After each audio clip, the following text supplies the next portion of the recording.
Hace un par de años tomamos con mi esposa o el hábito, mejor, o la costumbre de traer con nosotros a nuestras sobrinas, ella a su única sobrina y pues yo a una de las tantas que tengo. Y la verdad estamos muy, muy contentos de poder hacer eso, ojalá cada año.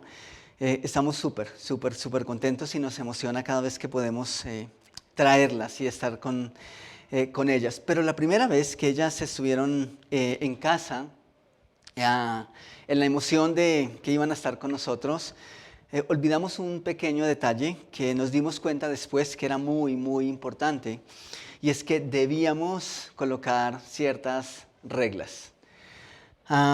Es curioso, pero aún cuando colocamos algunas reglas que sentíamos que aplicaban, ¿no?, para la ocasión, al otro día de estar con ellas en casa tuvimos que sentarnos y decirles: ha nacido una nueva regla. Tuvimos que poner una nueva regla. No sé si ustedes que son padres de más de un hijo, ¿no les ha pasado que sus hijos están más pendientes de lo que hace el otro, de hacer lo que ellos saben que es correcto? Y pues ellas estaban simplemente entrando en esa dinámica. Entonces, a cada nada nos decían: mire que fulanita no hizo esto. Y la otra: mire que fulanita no hizo eso. Y pusimos una nueva regla que decía: ok, si ustedes cumplen la regla, tienes un castigo o simplemente necesitas asumir las consecuencias. Y si tú juzgas y echas al agua a la otra, entonces también vas a tener que pagar por eso. A propósito, del año pasado no logramos tenerlas con nosotros porque mi sobrina no cumplió una regla. No cumplió una regla que ella debía cumplir en casa para poder venir. Y saben, aunque hablé con mi hermano, le dije que queríamos tenerlas con nosotros, él dijo: no, hay una regla en casa, y yo dije que era una regla y necesita ser una regla. No puedo cambiar esa realidad. Es una regla y así será. ¿A ustedes les cuesta seguir reglas? ¿Les cuestan las normas? ¿Les cuestan algunos parámetros? No es fácil seguir reglas para nosotros. Lo seguro es que lo necesitamos. Por ejemplo, podemos imaginar el caos de nuestra ciudad. A propósito, ¿a ustedes no les ocurre que cuando más de afán van en la calle y necesitan llegar temprano, todos los semáforos están en rojo? ¿Sí? Y toda la gente como que va más despacio. Pues a veces yo digo: ¿por qué hay tantos semáforos? Deberían crear puentes. Los semáforos obstruyen la movilidad. Hagan puentes y la movilidad es más fácil. Pero ustedes se imaginan, con todo el caos en nuestra ciudad, lo que sería nuestra ciudad sin semáforos. Los necesitamos, de una u otra forma los necesitamos. Pueden imaginar el caos en nuestra casa, con dos muchachitas preguntando, haciendo, queriendo hacer, sin tener una directriz clara. Nuestro mundo parece patas arriba, ¿cierto? Parece que cada vez va de mal en peor. Los gobiernos son malos, pero ustedes pueden imaginar una sociedad en donde no hay siquiera unas leyes, unas reglas mínimas. Pues todo sería un caos que ni siquiera nosotros podemos imaginar ahora. Entonces, iglesia, necesitamos reglas, necesitamos directrices que nos digan hacia dónde ir, que guíen nuestros pasos, que guíen nuestras vidas, que guíen nuestra sociedad, que guíen realmente nuestro mundo. Aún así, No sé si ustedes lo han notado, pero con la pandemia, ustedes se dieron cuenta todos los nuevos decretos que salieron en nuestro país y seguramente algunos van a quedar así. Tenemos muchas reglas, especialmente como colombianos. Y alguien dijo alguna vez que entre más reglas tiene un país o tiene una sociedad, eso es reflejo o uno de corrupción o segundo de que no se han cumplido las primeras reglas. Así que nosotros haríamos bien en cumplir las mínimas. Y saben, vamos a enterarnos y vamos a entender que no son demasiadas, pero cada vez que esas reglas mínimas, esas medidas mínimas no se cumplen, el resultado es más y más reglas. Así que, ¿cuál es la clave para dejar de cumplir tantas reglas y que hayan más y más reglas cada vez? Cumplir las mínimas, las que ya fueron estipuladas y las que ya tenemos, y la idea es que las tengamos claras. Entonces, no nos gustan a la gran mayoría, pero son claves para nuestra vida en sociedad, para nuestra vida con nuestros semejantes, pero especialmente nuestra vida delante de Dios. Si nosotros aplicáramos estos conceptos que Dios ha estipulado en su palabra, nuestra vida sería más fácil. Tal vez no fácil, pero sería más fácil. Este será el tema que vamos a estar abordando en esta nueva serie. Vamos a ver cómo nos va. Seguramente va a ser un recordatorio para la gran mayoría, pero creo que va a ser útil que nosotros recordemos las cosas que Dios ha hablado con claridad. Tomamos un momento para orar y ponemos este tiempo en manos de Dios. Mi Señor, gracias por tu palabra esta mañana. Gracias por la vida de mis hermanos, de cada uno de nosotros, aún, Señor, por aquellos que están detrás de la pantalla siguiéndonos. Te ruego que ellos también pueden estar concentrados y que de una u otra forma pueden sentir que están disfrutando este tiempo en familia. Y te doy gracias, Señor, porque tu palabra es una lumbrera, es una luz, es una lámpara a nuestros pies. Es así, Señor, y si no es así, es porque simplemente nosotros no hemos comprendido las implicaciones de ser obedientes a ella. Y si hay un mundo, Señor, que no tiene un horizonte y que cada vez parece ir de mal en peor, es porque simplemente hemos olvidado el comienzo y el punto de partida para nuestra vida aquí en la tierra. Pero yo te ruego que nosotros, siendo tus hijos, siendo tu iglesia, que nosotros recordamos estas verdades, estos tesoros, y que los abrazamos y que los tomamos como el manual de nuestra vida. Creo que así debe ser.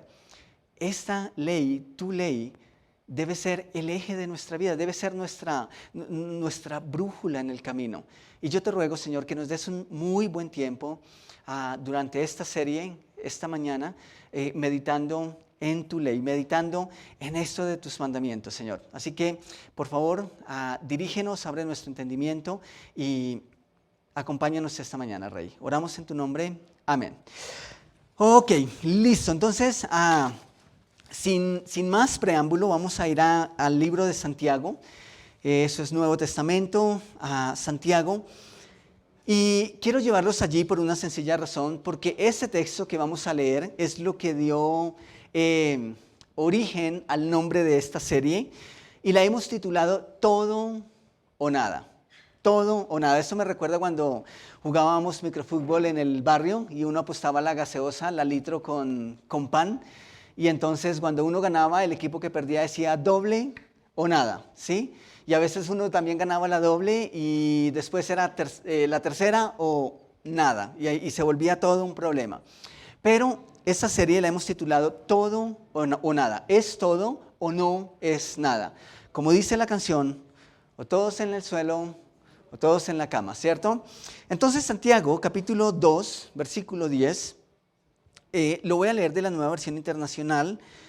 Dice, porque el que cumple toda la ley, pero falla en un solo punto, ya es culpable de haberla quebrantado toda. Ok, Dios es así de contundente. En la Nueva Traducción Viviente dice, pues el que obedece todas las leyes de Dios menos una, es tan culpable como el que las desobedece todas. Eso es interesante.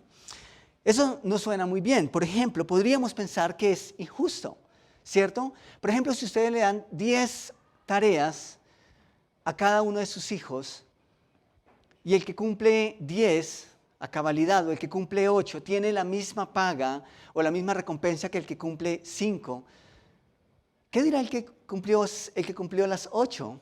Que es injusto, ¿cierto? Estuvo más cerca, tal vez se esforzó más. Podría alegar que se esforzó un poquito más por cumplir la mayoría de esas responsabilidades. Pero ¿saben? Si pensamos de esa manera, es porque no estamos comprendiendo la magnitud o la importancia de cada uno de esos decretos. Si realmente nosotros entendemos por qué es tan importante cada una de esas leyes que Dios instauró para su pueblo, para su iglesia, para sus hijos, entenderíamos que es todo o no es nada. Entonces, la pregunta que debemos hacernos es, ¿conocemos los mandamientos? ¿O fue algo que se quedó por allá cuando teníamos 5 o 6 años, que hicimos el catecismo, ¿sí? O que hicimos la primera comunión? ¿Lo recuerdan? ¿Sí? ¿Tienen idea? Si tuvieran un papel en mano, ahora mismo podrían escribirlos uno a uno en el orden establecido. La verdad, en el día a día esas cosas se pierden o simplemente los olvidamos. ¿Cuáles son esos 10 mandamientos? Si no los aprendimos en la casa, seguramente los aprendimos en el colegio. Yo nací en un hogar católico, así que los aprendí muy, muy rápido, luego en el colegio, en fin. Pero ¿conocemos los 10 mandamientos? Yo creo que sí, espero que sí. Entonces, quiero hacer una recomendación que normalmente hago cuando empezamos una nueva serie, y es no pierdan ninguna de las charlas. Si pierden una charla, se pueden perder en el tema, ¿sí? Y si llegan a perder alguna charla, pues tenemos nuestras charlas en Facebook, pero también las tenemos en YouTube. Así que, por favor, vayan conmigo al Éxodo, el segundo libro de la Biblia, Éxodo capítulo 20, versículos 1 al 17. Éxodo capítulo 20, versículos 1 al 17. Y voy a leer todos esos versículos porque ahí están consignados lo que conocemos como los 10 mandamientos. Dice, y habló Dios todas esas palabras diciendo, yo soy Jehová tu Dios, que te saqué de la tierra de Egipto, de casa de servidumbre o de casa de esclavitud. Y eso es importante que lo tengamos en cuenta. Dios había sacado a su pueblo de ser esclavos a ser libres, de vivir en una tierra que era ajena a una tierra que era prometida y que ellos iban a tener. Y aquí empezamos la lista de los 10 mandamientos. Yo he encerrado en un paréntesis lo que corresponde al primer mandamiento, si ustedes lo ven en la pantalla. Entonces el versículo 3 nos da el primer mandamiento, no tendrás dioses ajenos delante de mí. No te harás imagen ni ninguna semejanza de lo que esté arriba en el cielo, ni abajo en la tierra, ni en las aguas debajo de la tierra. No te inclinarás a ellas, ni las honrarás, porque yo soy Jehová tu Dios, fuerte, celoso, que visito la maldad de los padres sobre los hijos hasta la tercera y cuarta generación de los que me aborrecen. Y hago misericordia a millares, a los que me aman y guardan mis mandamientos. Versículo 7, vamos con el tercer mandamiento. No tomarás el nombre de Jehová tu Dios en vano, porque no dará por inocente Jehová al que tomare su nombre en vano. Versículo 8, mandamiento número 4, acuérdate del día de reposo para santificarlo. 6 días trabajarás y harás toda tu obra, mas el séptimo día es reposo para Jehová tu Dios. No hagas en él obra alguna, tú, ni tu hijo, ni tu hija, ni tu siervo, ni tu criada, ni tu bestia, ni tu extranjero, ni tu bestia, ¿sí? Ni tu extranjero que está dentro de tus puertas, porque en 6 días hizo Jehová los cielos y la tierra, el mar y todas las cosas que en ellas hay. Y reposó en el séptimo día, por tanto Jehová bendijo el día de reposo y lo santificó. Versículo número 12, mandamiento número 5. Honra a tu padre y a tu madre, para que tus días se alarguen en la tierra que Jehová tu Dios te da. Ahora sabemos por qué hay personas que viven tan poquito y otras que viven tanto tiempo, ¿cierto? Ok, cuando lleguemos a ese punto vamos a entender que no se trata de cuantías, sino más bien de calidad. Versículo 13, no matarás, Versículo 14, no cometerás adulterio. Versículo 15, no hurtarás. Versículo 16, no hablarás contra tu prójimo falso testimonio. Versículo 17 y el mandamiento número 10, no codiciarás la casa de tu prójimo, no codiciarás la mujer de tu prójimo, ni tu siervo, ni tu criada, ni su buey, ni su asno, ni cosa de tu prójimo. Ok, ahí los tenemos. ¿Saben? Lo primero que me llama la atención es lo categórico que es Dios con las sentencias. Si ustedes leyeron bien, la mayoría de esos 10 mandamientos, la sentencia es no hagas, ¿sí? No existen términos medios, no existen excepciones. Nosotros cuando ponemos una regla, estamos pensando en las excepciones. ¿Y qué sí? ¿Pero qué tal sí? Y es que no falta el que va a preguntar. Y nos enredamos en esas cosas. ¿Saben por qué? Porque aunque nosotros nos cuesta y a veces cuestionamos algunos parámetros, ¿saben que si es difícil seguir las reglas? ¿Ustedes han intentado alguna vez colocar algunas reglas? ¿Es fácil? No, es difícil. Si es difícil cumplirlas, no es fácil tampoco poner reglas. ¿Por qué?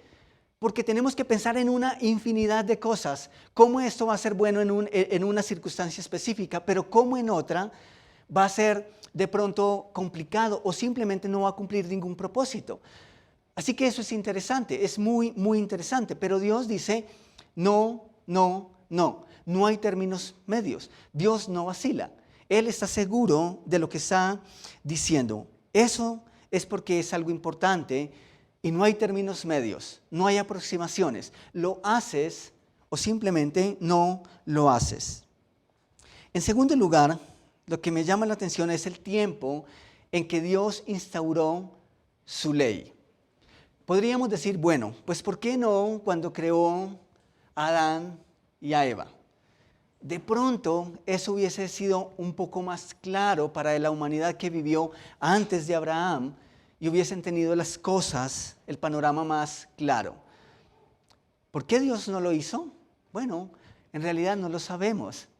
Lo que es interesante es que antes de eso, mayormente se hablaba de una teocracia. Es decir, Dios era el rey, Dios era el único gobernante y la humanidad lo daba por hecho. Así que no pasaba desapercibida esa autoridad que solo Dios tenía. Aunque ya habían algunas directrices, ¿sí? Y no eran tan claras como las leemos luego en el Éxodo y de ahí en adelante. Pero aquí estamos viendo que no solo son más en número, sino que también son más amplias y más específicas. Entonces, nosotros necesitamos recordar que Dios acababa de sacar a su pueblo de la esclavitud que vivía en Egipto. Lo hizo, de hecho, de una manera milagrosa. Y saben, los egipcios tenían sus propias reglas. Los egipcios tenían sus propios dioses. Ellos tenían sus propias costumbres. Y eso tiene mucho sentido. ¿Cuántos de ustedes, padres, lucharon o tuvieron problema con enviar sus hijos a un colegio que era netamente católico?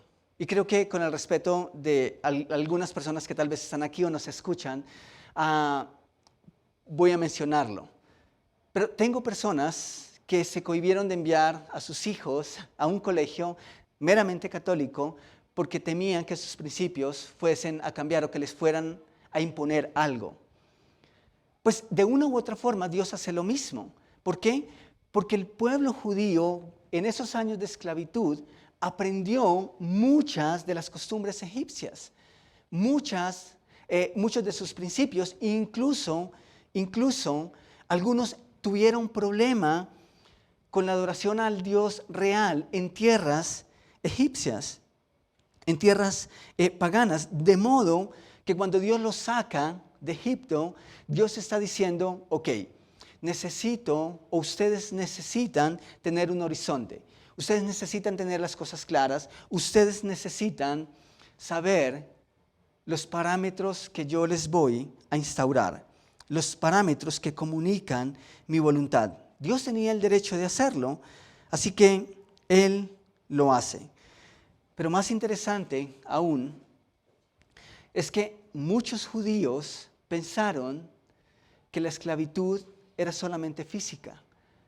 Muchos judíos salieron de Egipto pensando que la única esclavitud que tenían era física. ¿Pero esa es la única esclavitud que la humanidad puede experimentar? No.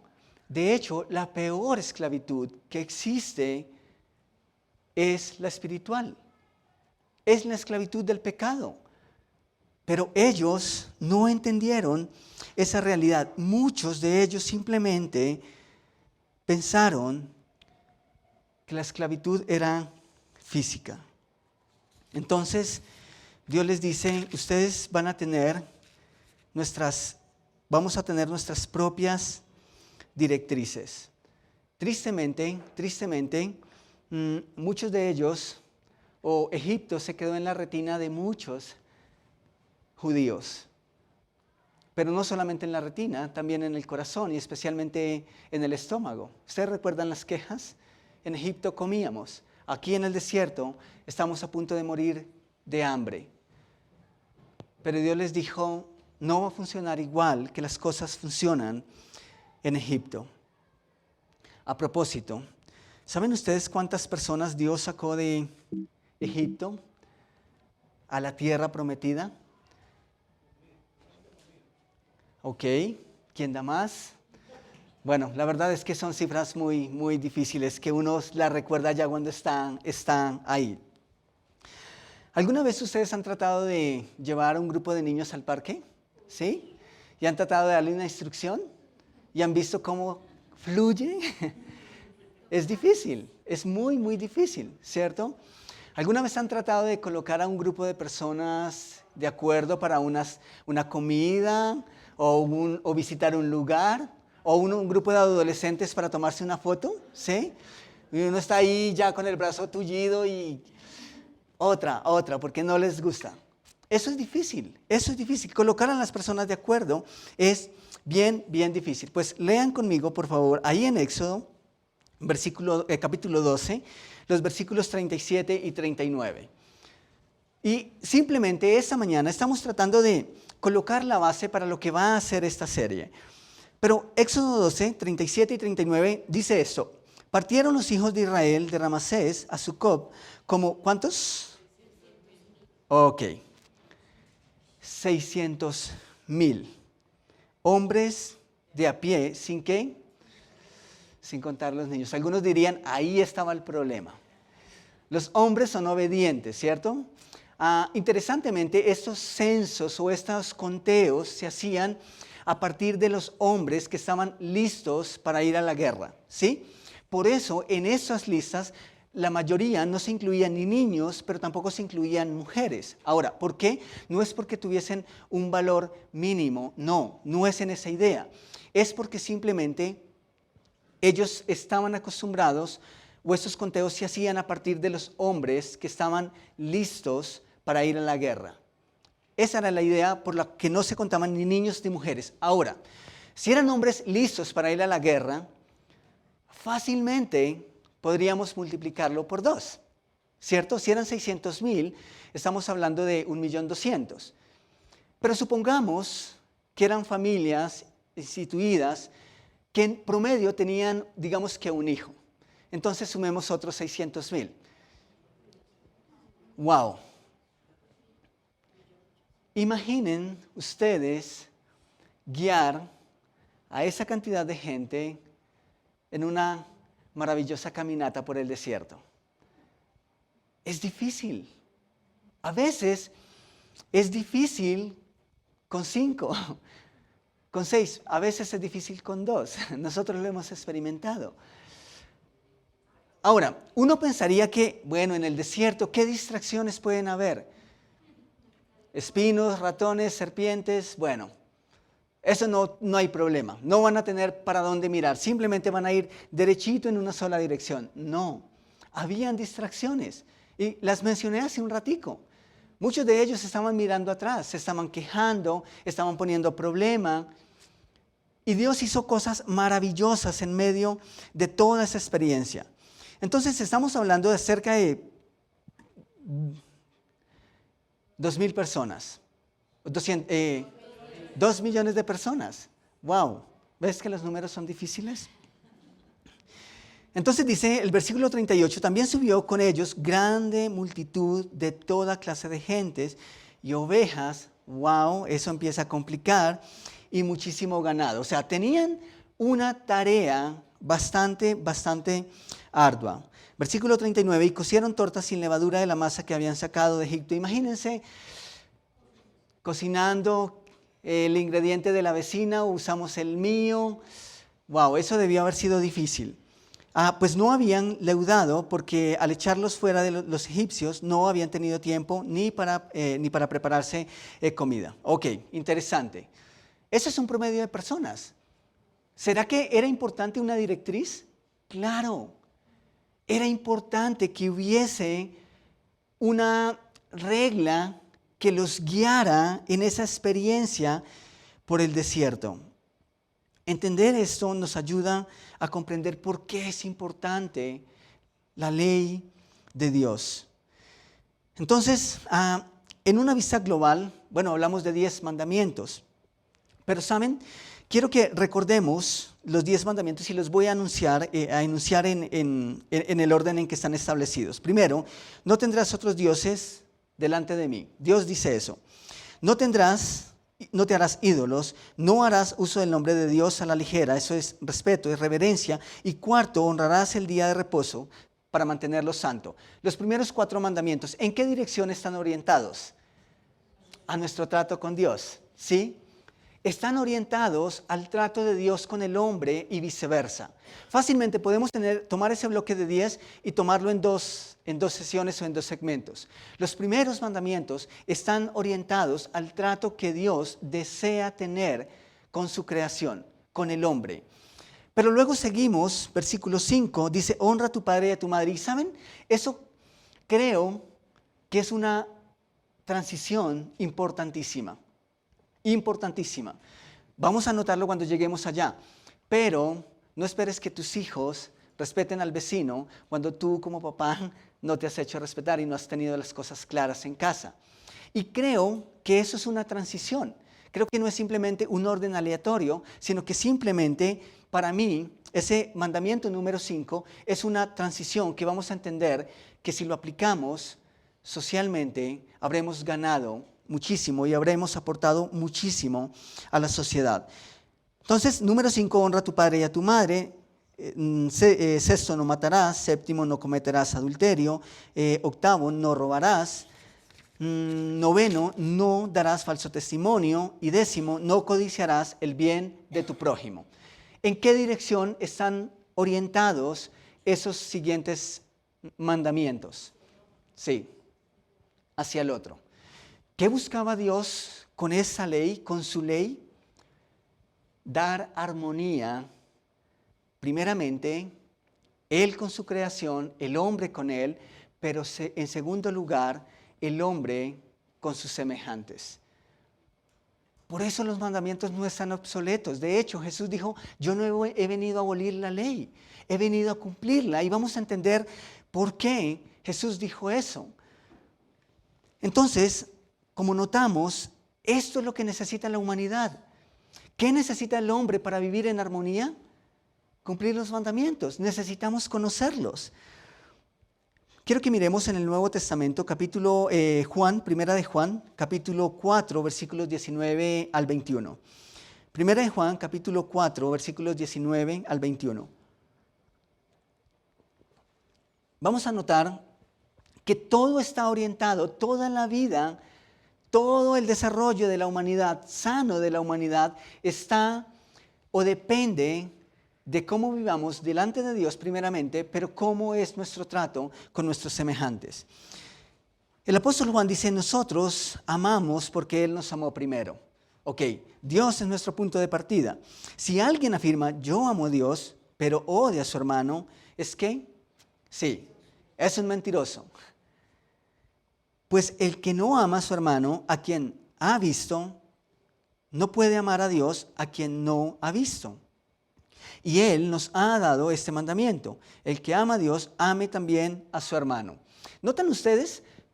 todo lo que acabamos de leer, los 10 mandamientos, de una manera resumida, cuando amamos a Dios y cuando amamos a nuestros semejantes. Las dos direcciones. Vamos luego a Mateo, capítulo 22, versículos 36 al 40. Mateo, capítulo 22, versículos 36 al 40. Dice, los fariseos se reunieron al oír que Jesús había hecho callar a los saduceos. Uno de ellos, experto en la ley, le tendió una trampa con esta pregunta. Hay personas que preguntan porque quieren saber, ¿sí? Y hay personas que preguntan porque quieren mostrar cuánto saben. Y hay personas que preguntan porque simplemente quieren ser piedra de tropiezo. Versículo 36 dice, Maestro, ¿cuál es el mandamiento más importante de la ley? Y Jesús dice, ama al Señor tu Dios con todo tu corazón, con todo tu ser y con toda tu mente. Le respondió Jesús, este es el primero y el más importante de los mandamientos. El segundo se parece a este, ama a tu prójimo como a ti mismo. Versículo 40, de estos dos mandamientos, ¿qué? Depende toda la ley y los profetas. ¡Wow! Es sencillo, menos mal no son 10. Solo tenemos que amar a Dios y amar a nuestro prójimo como a nosotros mismos. O sea, vamos a salir de ese lugar a cumplir la ley de Dios, ¿cierto? No es tan fácil. Pero cuando examinamos cada uno de esos 10, tenemos pautas. Tal vez no va a ser tan fácil, como decimos de sopapo, llegar a cumplirlo, pero si es que empezamos a meditar en cada uno, seguramente va a ser un poco diferente. ¿Saben algo interesante? Los fariseos, los escribas, esos expertos en la ley, ellos consideraban que no eran 10 mandamientos, sino 613 mandamientos. Y por eso hacen la pregunta a Jesús, ¿cuál es el más importante? Pero, ¿saben qué hacían ellos? Ellos tomaron esos 10 mandamientos en su idioma original e hicieron con cada una de las letras que conformaban esos 10 mandamientos una especie de acróstico. Entonces, colocaron un mandamiento por cada letra que conformaba los 10 mandamientos. ¿Cuántos mandamientos salieron? Bueno, salieron 613. ¿Y saben qué hacían ellos? Ellos decían que habían unos mandamientos inferiores y unos mandamientos superiores. Es decir, hay unos que se pueden negociar, hay otros que son innegociables. Y cuando le hicieron la pregunta a Jesús, por eso era para tenderle una trampa. Querían ver si Jesús o primero conocía esa ley o segundo daba una respuesta que los pusiera en contra de los que eran expertos en la ley. Pero Jesús, ¿qué les dice? Jesús les dice, de estos mandamientos depende toda la ley. Ahora, Jesús les está diciendo, ¿en serio? ¿Ustedes necesitan 613 mandamientos? O más bien, 613 mandamientos son el reflejo de que ustedes se han olvidado de Dios y se han olvidado de amar al prójimo como ustedes mismos. Eso es lo que vivimos como sociedad. ¿Por qué las cosas en Colombia no funcionan? Porque aunque tenemos miles de leyes, ¿se cumplen? No se cumplen. Y cada vez que no se cumple una ley, entonces debe existir otra ley. De hecho, echan la ley como buenos colombianos, y eso lo digo con mucho cariño y amor por mi patria, pero echan la ley, ¿qué decimos? Echan la trampa. Y entonces eso obliga a otra ley. Entonces, ¿la solución son más leyes? No. La solución es ser obedientes en lo que ya conocemos. Iglesia, los mandamientos para la iglesia no están obsoletos. Necesitamos cumplirlos. Están ahí puestos para guiar nuestro camino. Es el diseño de Dios para la vida en sociedad. De otra forma, las cosas no funcionarían. Puede que muchas personas dicen, bueno, está funcionando, pero en realidad no funcionan en el tiempo. Y quiero que miremos un texto en el Antiguo Testamento, eso es del profeta Isaías, capítulo 5, versículos 20 al 24. Es un versículo que hemos leído muchísimas veces, pero que cada vez necesitamos recordar. Isaías 5, versículo 20, dice, hay de los que a lo malo dicen bueno, y a lo bueno malo, que hacen de la luz tinieblas y de las tinieblas luz, que ponen lo amargo por dulce y lo dulce por amargo. Hay de los sabios en sus propios ojos y de los que son prudentes delante de sí mismos, de los que establecen sus propias reglas. ¿Les gustaría a ustedes ser los amos y señores, establecer sus propios parámetros, sus propias reglas? Bueno, ya hay una ley, no necesitamos nada más. Versículo 22, hay de los que son valientes para beber vino y hombres fuertes para mezclar bebida, los que justifican al impío mediante cohecho y al justo quitan su derecho. ¿Saben? Podemos resumir las palabras de Isaías de la siguiente manera: hay de los que tergiversan la ley, deshonrando así la voluntad de Dios. Eso es lo que significa. ¿Por qué la sociedad está como está? Porque hemos olvidado todo lo que Dios ha dicho. De modo que lo que Isaías advirtió, nosotros ahora lo vemos. No hay un horizonte. De hecho, lo que generaciones pasadas trataron de defender, las nuevas generaciones dicen no, no es así. Así no es como funciona. Y tenemos nuevas tendencias, nuevas modas, nuevos principios. Y la gente dice, está bien, tenemos nuestro lugar. Las nuevas generaciones están peleando por nuevas cosas. Ellas hicieron lo que no hicieron nuestros antepasados. Y eso parece bueno, pero el punto es, ¿qué están reclamando? Y muchos dicen, esto es bueno, estamos bien. Pero noten los siguientes versículos de Isaías, versículo 24. Dice, por tanto, como la lengua del fuego consume el rastrojo y la llama devora la paja, así será su raíz como podredumbre y su flor se desvanecerá como polvo, porque desecharon la ley de Jehová de los ejércitos y abominaron la palabra del Santo de Israel. ¿Saben? Ahora tenemos una sociedad que dice, lo que estamos haciendo está bien, y si no está bien, no pelearíamos por eso. Y ellos aseguran que todo va bien. Pero saben, en el tiempo, de una u otra forma, Dios dice, y ellos se van a encargar de verlo, que no estaba bien. Para nada estaba bien. ¿Y qué hacemos nosotros como iglesia? ¿Qué hacemos nosotros como hijos de Dios? ¿Vamos a hacer lo mismo que hace la sociedad? ¿O vamos a encargarnos de mantener la lámpara encendida? Vamos a encargarnos de mantener la antorcha encendida y, como en los Juegos Olímpicos, poderla pasar a las siguientes generaciones. Vamos a darle el valor y la importancia a la ley de Dios.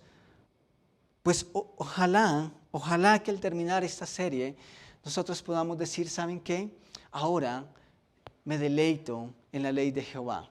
Ahora puedo decir, como decía el salmista, es como miel a mi paladar, es como miel a mi boca sedienta.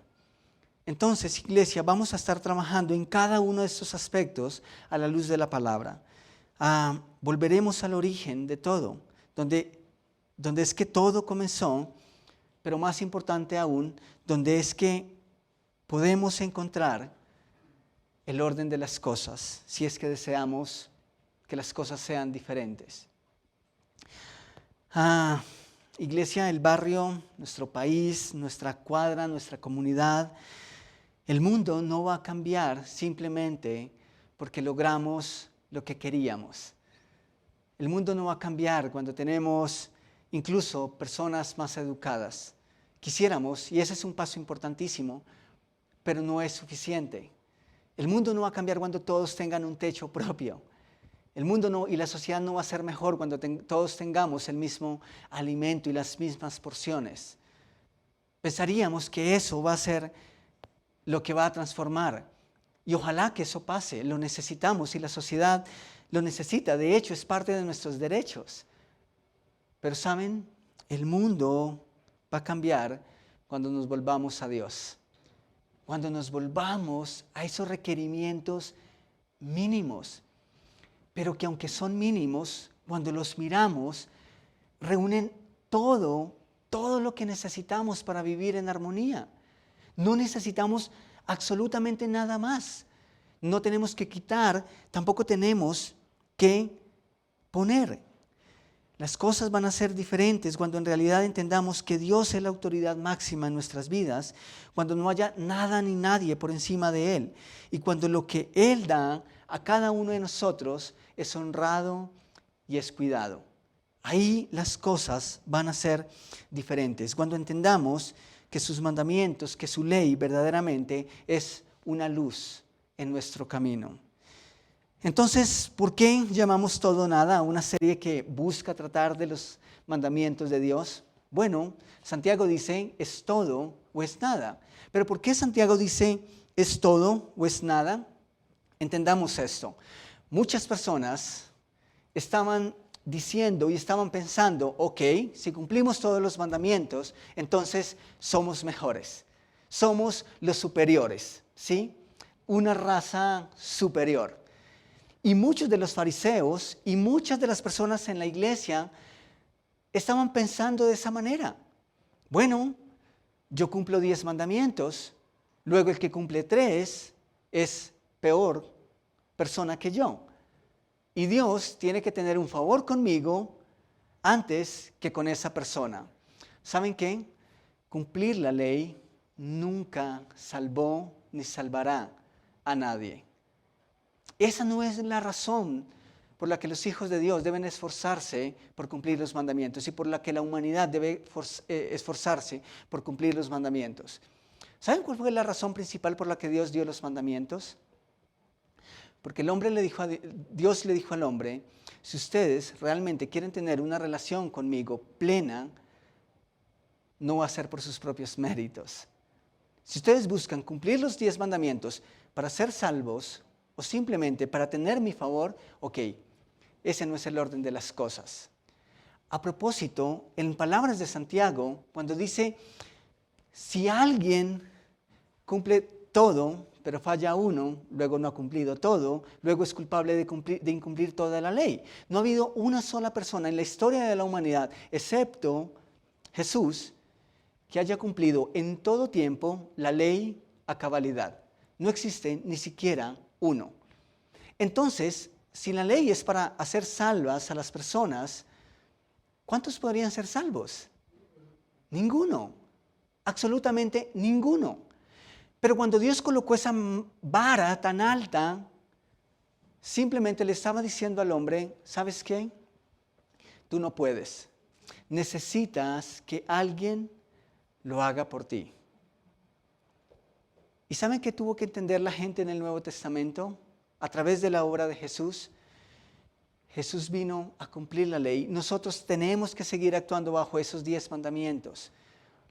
Pero entendemos que no fuimos salvos por cumplir la ley. Más bien, cuando conocemos a nuestro Salvador, por misericordia y por su gracia, esos 10 mandamientos y vivir bajo esos parámetros refleja, y es un fiel reflejo, de que hemos sido salvos. Pero muchas personas creen que porque visitaron a los enfermos, entonces ya somos salvos por eso. Y todas esas cosas son válidas y digo, es un reflejo de que somos hijos de Dios. Pero ¿saben? La ley nunca se hizo para salvar al hombre. Más bien, se hizo para mostrarle al hombre el camino de salvación, la necesidad de un redentor, de alguien que lo hiciera en su lugar. Entonces, bueno, somos salvos por gracia, pero somos llamados a llevar vidas en obediencia. Y por eso necesitamos conocer o recordar o profundizar en los parámetros mínimos que Dios estableció. Pero que aunque son mínimos, son todo lo que necesitamos. No necesitamos nada más. Tomamos un momento, por favor, para orar. ¿Saben? Esta semana pensando en esto de los 10 mandamientos, wow. Pues yo creo que es un material y yo creo que es una verdad que seguramente todos, cada uno de nosotros conocemos. Y tal vez hemos crecido en esas verdades. Pero ¿saben? Entender el contexto, entender los detalles que implican cada uno de esos mandamientos, creo que va a aportar mucho a cada uno de nosotros. Creo que va a aportar mucho a la iglesia. Y si eso es verdad, y si eso es posible, entonces va a aportar mucho a nuestra comunidad. Va a aportar mucho a tu vecindario, a tu colegio, a tu universidad, a tu entorno de trabajo. Porque si algo hacía diferente el pueblo de Dios al resto de la humanidad, era esto mismo. Ellos se conducían diferente porque tenían una directriz clara. Y nosotros necesitamos entender esa realidad, abrazarla, recordarla, pero especialmente vivir bajo esa autoridad y bajo esa realidad. Así que Dios es nuestro punto de partida. Todo comienza con Dios. Todo comienza con una relación con Dios. ¿Cómo es tu trato con Dios? Y si tú no tienes una relación con Dios, si no tienes un trato personal con Dios, si no conoces a Dios, luego los otros mandamientos van a aparecer sin ningún valor. Pero si tú no tienes una relación con Dios y quieres hacerlo, pues ese es el momento para dar ese paso. Y tú puedes dar ese paso esta mañana si deseas hacerlo y si no tienes una relación con Él. Pero ese es el comienzo de todo. Nada funciona si delante de Dios las cosas no funcionan. Así que los primeros mandamientos nos recuerdan que primero necesitamos estar a cuentas con Él. Y vamos a estar dedicando los próximos domingos, tal vez los próximos 4 domingos, en esa dirección, en nuestra relación con Dios. Y Señor, yo te ruego, como siempre, que hables a nuestro corazón, que hables a nuestra vida, que hables a tu iglesia y que a través de tu iglesia comuniques, hables y te muestres a nuestra comunidad. Que lo hagas, Señor, a través de tu palabra, a través de estos espacios. Así que ponemos en tus manos, Señor, esta nueva serie que estamos comenzando. Te ruego, Padre, para que tú edifiques nuestras vidas en cada uno de estos aspectos. Que tú edifiques tu iglesia y que pongas en nuestro corazón el deseo de hacer tu voluntad, el deseo de meditar en tu palabra, el deseo de conocer a profundidad cada uno de estos parámetros, cada una de estas pautas. Y Señor, nosotros sabemos que no necesitamos nada más. Sabemos que si te honramos a través de estos mandamientos, entonces nuestras vidas van a encontrar el propósito. Seguramente vamos a descubrir el gozo que ha estado ahí. Seguramente vamos a descubrir tu voluntad. Seguramente, Señor, vamos a poder comprobar que en realidad es buena, que es agradable y que es perfecta. Esa es tu voluntad. Tu voluntad está consignada en estos 10 mandamientos para la humanidad. Así que necesitamos abrazarlos, necesitamos ser obedientes. Así que ponemos en tus manos ese tiempo, Señor. Sigue hablándonos a través de tu palabra. Oramos en tu nombre. Amén y amén.